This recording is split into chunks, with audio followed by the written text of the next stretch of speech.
Ici Louis Lemieux, votre fier député Saint-Jean. La chaîne YouTube que vous regardez en ce moment, Studio Saint-Jean, c'est la chaîne du député au service de la communauté, pour être capable de communiquer plus et de communiquer mieux, de mieux se comprendre et de mieux travailler ensemble et de mieux aider ceux de la communauté qui ont besoin d'aide. Ce qu'on fait, c'est qu'on travaille en 2.0 pour respecter les besoins de la pandémie et on continue donc de parler à des gens de la communauté qui ont besoin de vous, comme ceci.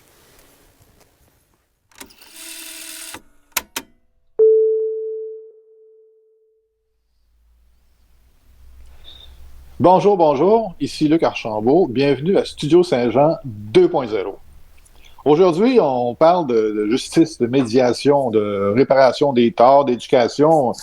Bon, c'est vite dit, ça, là, puis c'est pas avec grand détail, mais pour nous aider à voir plus clair là-dedans, on a invité Mme Sonia Desmarais, la directrice de justice alternative du Haut-Richelieu. Bonjour, Mme Sonia. Bonjour, M. Luc. Merci de l'invitation. Ça me fait plaisir de vous rencontrer puis d'avoir ce moment-là d'échanger avec vous. Ça me fait plaisir. Écoutez, moi, je connaissais pas votre organisme et j'ai lu un peu, d'abord l'article dans le journal et, bon, le site Internet, ces choses-là.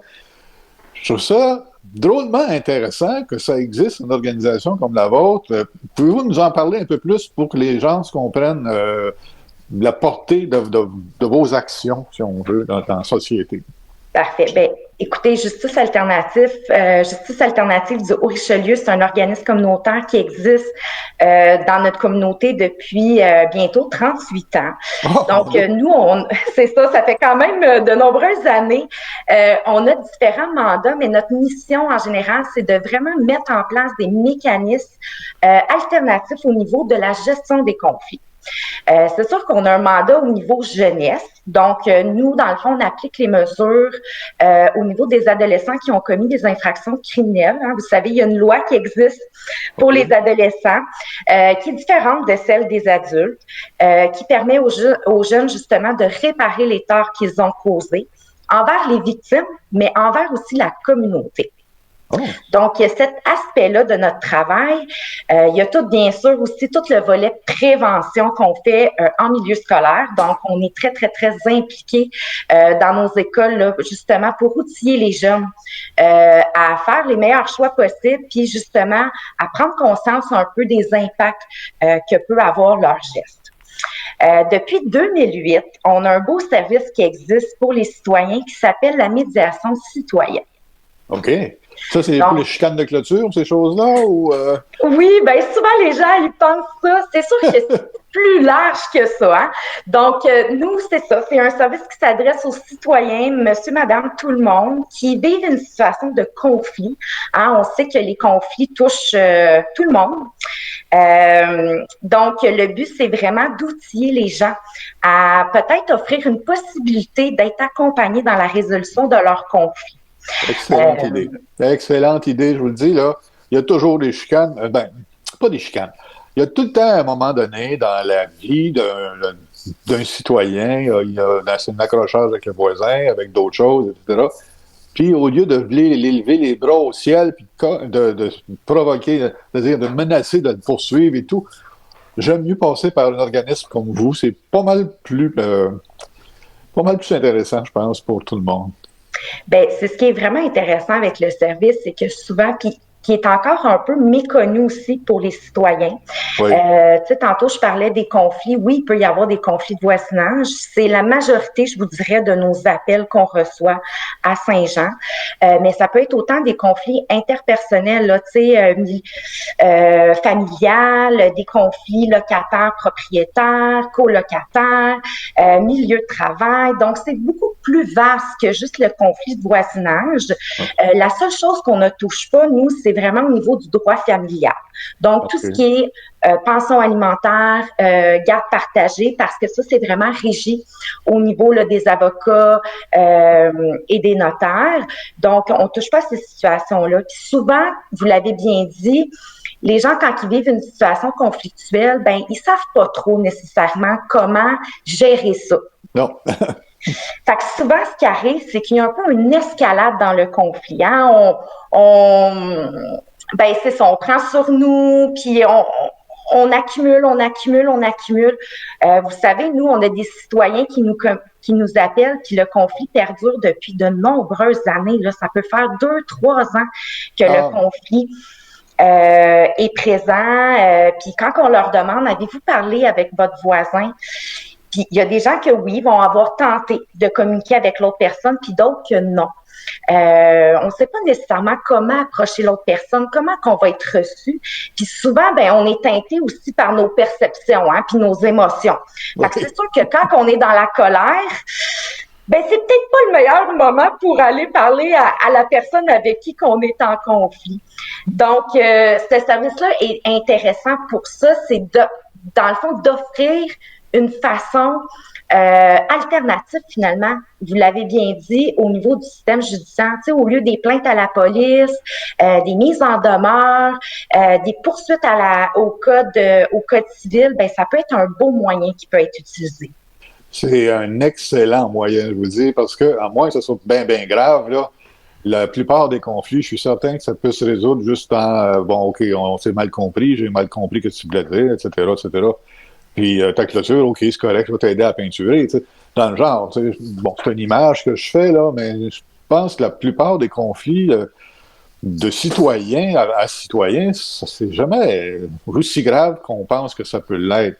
Puis c'est bon d'avoir de l'aide, d'avoir quelqu'un qui va nous raisonner, si on veut, nous aider à comprendre. Là, tu t'énerves pour rien. J'exagère en disant ça, là. Mais tu t'énerves pour rien parce que faudrait peut-être que vous vous jasiez, puis voici l'angle que tu pourrais aborder, blablabla. Tu sais, bon, un genre de petit mini-session psychologique, là. Exactement. Puis c'est sûr qu'il y a des situations qui sont peut-être plus graves que d'autres. Ouais. C'est sûr que nous, là, moi, dans le fond, ce que je veux que les citoyens entendent, c'est que de pas attendre. Il y a une situation dérangeante, communiquer avec nous. Puis dans le fond, à Saint-Jean, notre OGA, nous, dans le fond, il y a une coordonnatrice qui s'occupe des appels. Donc, si jamais les citoyens ont besoin d'être accompagnés dans la gestion de leurs conflits, communiquent avec nous au numéro par courriel. La coordonnatrice prend les appels. Je vous dirais, dans un délai de 48 heures, il y a un retour d'appel qui est fait aux citoyens. On prend le temps avec lui là, de voir un petit peu, qu'est-ce qui s'est passé, tout ça, puis de voir les options possibles aussi pour ce citoyen-là. Parce que ça se peut qu'on soit pas nécessairement le bon service. Donc là, à ce moment-là, on va référer le citoyen au service approprié. Mais c'est sûr que nous, on va essayer de voir si la médiation peut être une option.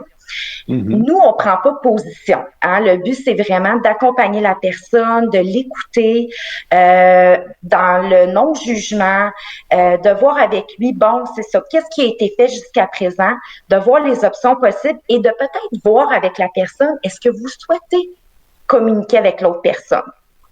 Donc, c'est un peu le travail qu'on fait. On prend pas position, on décide pas pour les personnes. Nous, on n'applique pas de règlement. C'est vraiment de faciliter la communication entre les deux personnes au prix là par la situation. Mm-hmm. Puis par la suite, s'il y a une ouverture, parce que bien sûr, c'est sur une base volontaire, oui. La médiation, là, on communique avec le citoyen 2 pour voir aussi l'ouverture à peut-être échanger avec l'autre personne dans une rencontre de médiation. Excellent point. Ça, c'est rassurant, je pense, parce que quand on est en conflit, on est un petit peu débalancé, peut-être, par rapport aux émotions qu'on vit, puis peut-être à la situation qui est peut-être pas si grave que ça, mais ça nous ça heurte nos valeurs, probablement, puis ça nous choque assez qu'on n'est peut-être pas capable de faire ça tout seul. On a besoin un peu d'aide. Puis, justice alternative, ça serait bienvenu dans un cas comme ça. C'est moins menaçant pour le citoyen de régler son problème de cette façon-là. Exactement, que de recevoir une lettre de mise en demeure. C'est sûr que dans tous les cas, il y a des situations, mais c'est sûr qu'idéalement, d'essayer de tenter justement d'échanger avec l'autre personne, que eux ensemble, ils trouvent une solution finalement, puis de voir comment ils peuvent trouver une entente, comme vous me parliez de l'exemple de la clôture, mais c'est un peu ça, tu sais, d'essayer que eux ensemble puissent s'échanger sur la situation, puis qu'ils puissent trouver une entente pour justement essayer au moins de trouver une façon d'établir des rapports harmonieux finalement, là. Absolument. C'est vraiment cette optique-là.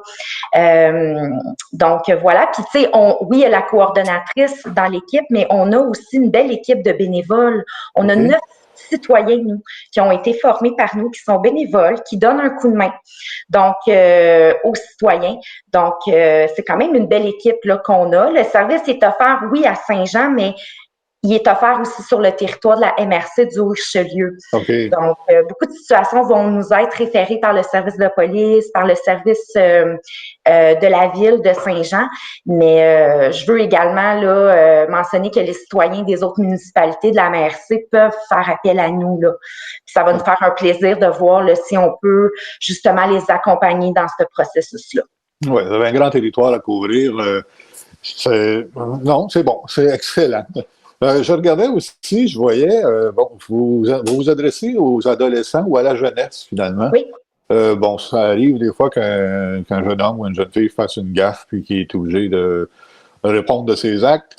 Vous avez mis en place, je pense, si j'ai bien lu, en fait, que, vous misez sur l'éducation, vous misez aussi sur la réparation des torts ou, en fin de compte, l'adolescent ou la personne qui a fait un délit, si on veut, peut réparer son tort, finalement, réparer le tort soit à la personne, soit à la société comme telle, pour comment je pourrais dire, pas nécessairement, j'aime pas dire ça, de l'amener dans le droit chemin, mais c'est plutôt pour le faire réaliser que, en quelque part, comment je pourrais dire, il apprend à être meilleur citoyen, peut-être. Je sais pas. Là. Exactement. Ben, tu sais, le but de la loi sur le système de justice pénale, c'est vraiment le but, c'est de responsabiliser l'adolescent puis qu'il prenne conscience exactement des impacts que son geste a pu avoir sur la victime, mais aussi sur la communauté. Donc, oui, on accompagne ces adolescents dans leurs mesures de réparation. On travaille beaucoup en justice réparatrice. Donc, à ce moment-là, le jeune est rencontré par nos intervenants, avec ses parents. Puis le but aussi, c'est, oui, il doit répondre de ses actes. Donc, tu sais, il y a un aspect peut-être un petit peu plus punitif, mais le but aussi, c'est que le jeune comprenne aussi, puis que ça fasse du sens, sa mesure, justement, pour qu'il apprenne que finalement, vous l'avez un peu mentionné, qu'ils ne recommencent pas d'une certaine façon. Tu sais, on veut qu'ils apprennent aussi de ses erreurs. Puis la loi, elle est différente parce qu'on ne se le cachera pas, les adolescents n'ont pas nécessairement le même jugement qu'un adulte. Donc, c'est sûr que le but, c'est pas d'envoyer nos adolescents en prison. Non, c'est qu'ils se responsabilisent et qu'ils prennent justement conscience de l'impact de leurs gestes. Donc, c'est un beau programme qu'on a au Québec. Notre système judiciaire fonctionne très bien au niveau parce qu'il y a toutes les sanctions extrajudiciaires aussi, tout ça. Donc, oui, exactement, on accompagne ces adolescents-là sur notre territoire. Puis, il y a un beau jumelage qui se fait aussi avec nos organismes communautaires de la région qui décident d'accueillir ces jeunes-là comme bénévoles, pour qu'ils puissent, dans le fond, s'impliquer dans leur communauté, mais de façon positive aussi, là. Oui, effectivement. C'est comme un geste d'inclusion, en fait. Exactement. Et de transformation sociale. Exact. OK, je t'ai fait une gaffe. OK. Pour réparer la gaffe, il faut que tu apprennes à être plus responsable, il faut que tu la répares d'une certaine façon. Et c'est pas pour te sortir de la société, c'est justement pour t'inclure dans la société. Exactement. C'est ça, c'est réparateur sur les deux bords, finalement. Exactement. Puis c'est de tout lutter aussi contre les préjugés souvent qu'on a des adolescents. Des fois, on a une image d'un adolescent un peu bas, mais avec, tu sais, souvent, mais au contraire, tu sais, c'est ça, souvent, c'est des erreurs de parcours. C'est des jeunes qui ne feront plus nécessairement de délit du restant de leur vie. Donc, c'est des erreurs de parcours. Tu sais, il y a différentes raisons qui font en sorte qu'un jeune va commettre un délit, souvent l'influence des amis, la gestion du plaisir. Ils n'ont pas nécessairement le même jugement finalement. Ils ne pensent pas aux conséquences quand ils commettent leurs actes sur le coup. C'est après qu'ils se rendent compte que finalement, c'était peut-être pas une bonne idée. Donc, voilà. Oui. Oui. Oui, je me rappelle des couplades que j'ai faites quand j'étais ado, moi aussi. C'était rien de majeur, ça rien de bien sérieux, rien de bien grave. Là, sauf que, Tu sais, ça aurait pu être mal accueilli, si on veut, par la personne qui se les fait jouer le tour, finalement. Tu sais. Exactement. Je me suis pas fait pogner, je me suis pas fait prendre, sauf qu'il a fallu que j'apprenne pareil. Tu sais. Bon. Des affaires qui arrivent. Exactement. Puis, tu sais, en même temps, faut pas non plus banaliser parce qu'il y a des gestes qu'il y a. Des fois, les adolescents peuvent dire ah ben c'était pas si grave que ça. Oui, mais il y a une personne en avant de toi, il y a une victime, puis cette personne-là a peut-être vécu des conséquences. Ou, exemple, tu brises des biens qui ne t'appartiennent pas. Ouais. Mais ces biens-là, de la ville ou de l'école ou peu importe, ça l'amène aussi des conséquences. Fait que c'est vraiment aussi dans la conscientisation de l'impact finalement que ça a au niveau des conséquences aussi chez les victimes. Ouais. Donc, c'est un beau travail qu'on fait. Oui, je suis convaincu que vous faites un beau travail là-dessus. Le principe, en tout cas, est très intéressant. Oui. Est-ce que vous avez des projets en plus de... Je sais que vous avez probablement les bras pleins là, avec ce que c'est, vous venez de me parler, mais il y a peut-être des projets, d'autres genres de projets qui se dessinent ou qui se développent pour justement dans la justice alternative pour le territoire. Bien, on travaille, on est une équipe très, très, très créative, puis on veut justement trouver des façons d'innover aussi, puis de répondre aux besoins de la communauté. Okay. C'est sûr que présentement, on essaie justement de développer beaucoup plus notre projet au niveau de la médiation citoyenne, justement pour que les citoyens le connaissent plus. Oui. Ce qu'on s'est rendu compte également, c'est que, bon, comme je vous disais tantôt, par rapport à la médiation citoyenne, les citoyens, la plupart des demandes, c'est des conflits de voisinage. Ce qu'on s'est rendu compte, c'est que les citoyens vont nous attendre, mais ils vont attendre très longtemps avant de communiquer avec nous. Okay. Tantôt, on parlait d'escalade de conflits. Donc là, on va déposer un projet au ministère de la Justice, qui est un programme d'aide financière au Fonds Accès Justice, justement pour essayer de voir si on pourrait pas mettre en place un guide de bonne pratique du bon voisinage. Donc, on croise les doigts que ça va fonctionner, mais c'est sûr que ça, on veut essayer de plus le développer, de travailler en prévention au niveau des règlements des différends. Donc, ça, c'est notre beau projet qui s'en vient cette année.